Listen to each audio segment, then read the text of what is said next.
Okay, we are live, and it is so nice to be live with all of you. Just wanted to connect with you on the subject of gratitude. Can you believe it? We're here in the month of November, American Election Day. December's just right around the corner, and I cannot believe that we're already ending this year. We're in the last quarter of 2022. For those of you who think in sales terms, there's so much to be grateful for in our year. And I know that we have a lot of coaches, some of my colleagues on this call, people who have a very rich and developed gratitude practice already. And so go on ahead and use the comments and indicate if you're the kind of person who has a gratitude journal, if you're the kind of person who has a gratitude jar, if you onboard your family and your friends into your gratitude practice and how you do that.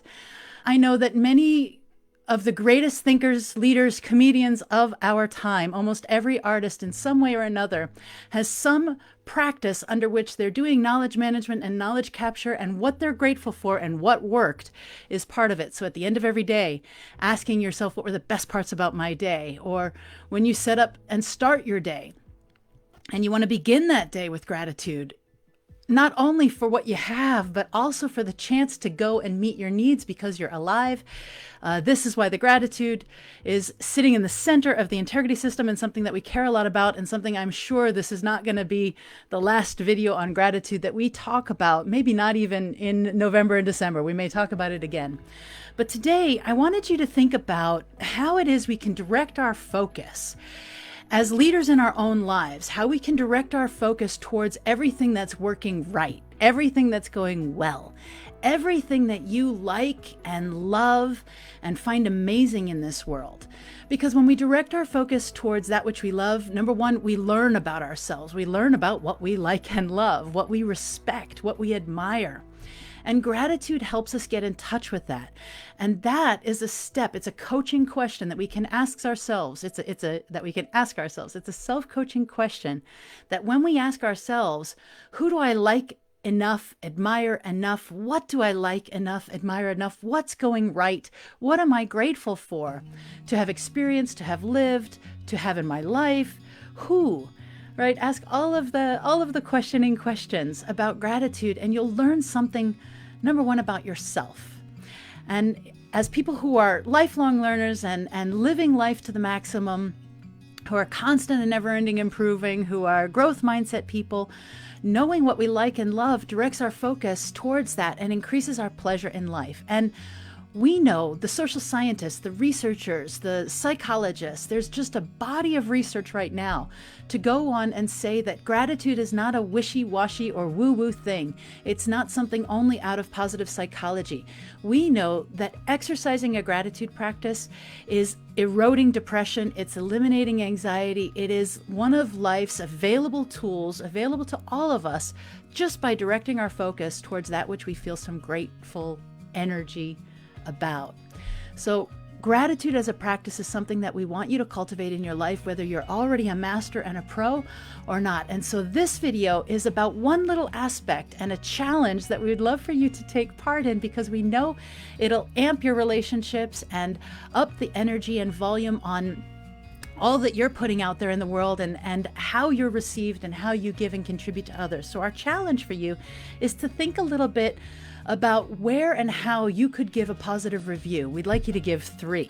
So I just wanted to excite your imagination for the spaces in which you might do that. You might have someone in your life today who's a blogger or a vlogger or someone who has a YouTube channel, and you might want to just simply comment below, which if you're already a subscriber, great, but think about that person who might be a friend, a colleague, someone you know who's a Striver driver, somebody who you know and really respect, who's an absolute category expert, knowledgeable in their field.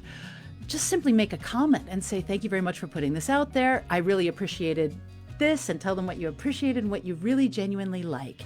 You might think about somebody who's a small business or an entrepreneur, running their company, running their show, and they may have a Facebook page.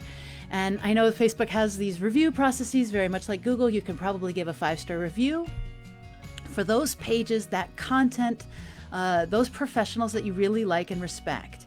And keep in mind, we're not talking about paid for reviews. We're not talking about inauthentic anything. We're talking about you being your true authentic self and showing up as your best self and honoring what you love and what you respect and what you truly admire.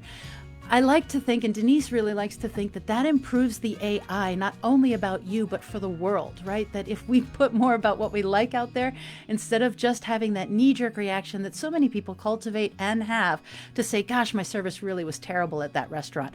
And they write the manager and they spend a lot of energy directed towards, yeah, if you've paid for a service, we want you to get the best service. We certainly want you to get what you've expected to get. Right now, and for purposes of this challenge, direct your focus to that which you love, to that which is going great.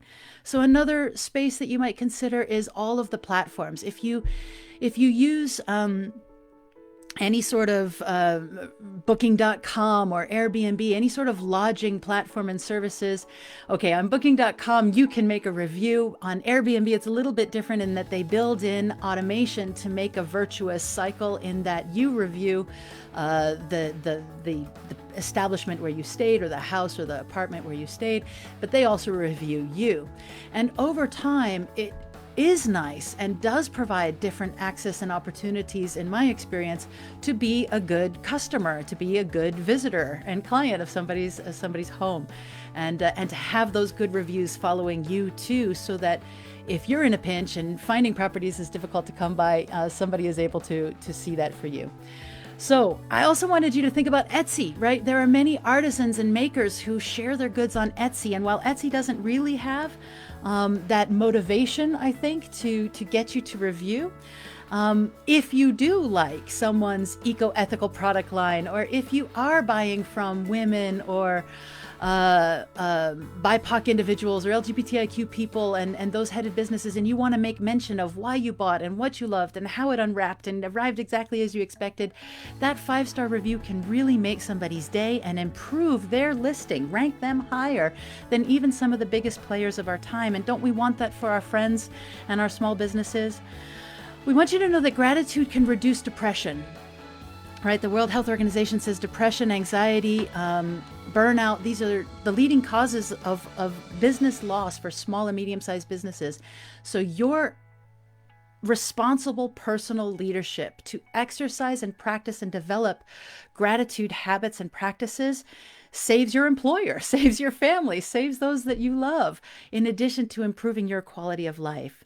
We want you to know that actually there's very specific research on maybe there isn't a platform for that product or service that you like or love. And so your best course of action to, say, thank a doctor or a veterinarian or somebody that you used and it gave you really high quality service. Maybe you needed to go to the emergency room and somebody who's really not listed, who's not one of the top surgeons, right? But just a resident nurse really gave you excellent care. And one of the best ways that you can show your thanks is with a short little thank you card, maybe a cake or some sort of thing that you want to deliver in person. Research shows that when you show that level of appreciation, and specific research on writing thank you letters, they even have very specific research about writing by hand, but in fact the research is very much aligned to how you type your thanks, write your thanks, personalize and send your thanks. It doesn't need to be public. When you invest in giving thanks to that individual or that organization in an honest and sincere way, not only do you feel better, even when you gush and you think, oh my gosh, this is going to be embarrassing, they're not going to, this is over the top. The research does not bear that. They bear that the receiver of those letters of thanks actually feels incredibly touched, honored, recognized, appreciated. They tend also to have a very positive correlation to the person who wrote the letter, right? If you feel that strongly about them, chances are they feel that strongly about you. If it was just a one-off interview and you're just writing a thank you letter because you're a job seeker in an interview context, research shows that that interviewer will think higher of that interviewee simply because they received this kind of thank you letter that acknowledged their humanity, their time spent in the interview, the quality questions, whatever it is that you truly appreciated and can give sincere thanks for. It also shows, and this I find is really fascinating about, I love these researchers who do this work for us that we can use in these conversations and calls. Research also shows that when you give that thanks or appreciate that local cafe or bar down the road, that you get more invested in their success.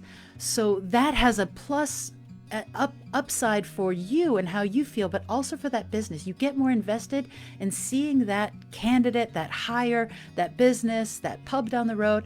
When you get invested in their success, you are invested in their success, and you tend to do more to make it so. So our challenge for you is to try to leave 3 positive reviews. Another great review platform is Amazon. Denise and I get quite a number of books right now. Thank God. We have a lot of authors in our lives. Denise has given a number of writing workshops. And so we get a lot of books. We're behind in our reading on these books, but we are catching up. And so when you are leaving an Amazon review for someone's book, it may not have been the book that changed your life. It may not have been, even a life-saving or life-altering or, one of the top 10 books of all time for you. But if you know that author and you leave a review, you are going to have a wow impact when you give them a 5-star review, just for the work that they've done and for what you can sincerely say that you liked or appreciated, or how proud you are of the individual. Even that does a number to raise their ranks and elevate their status and give them a very specific boost. All right. I wanted you to think one last thought about when we're directing our focus, right?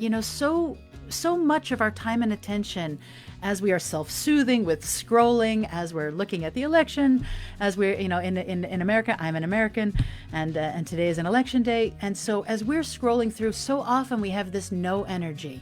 We have the no, not for me, no, don't like it, no, not into that, nope, right? Don't want to click, right? And we literally put that in our body by the act of scrolling or by bypassing that thing. So this gratitude practice and the act of writing either these thank you notes or making public your thanks and gratitude. LinkedIn, that's another great platform, right? If you really like and respect a service provider or an individual, you can go to their individual profile and you can thank them. You can recommend them. Whether you've worked with them professionally or not, you just have to be honest about the context under which you can truly recommend them so that it's not discrediting you or them professionally, as LinkedIn is a professional network. So you want to be talking about people's professional attributes and qualities.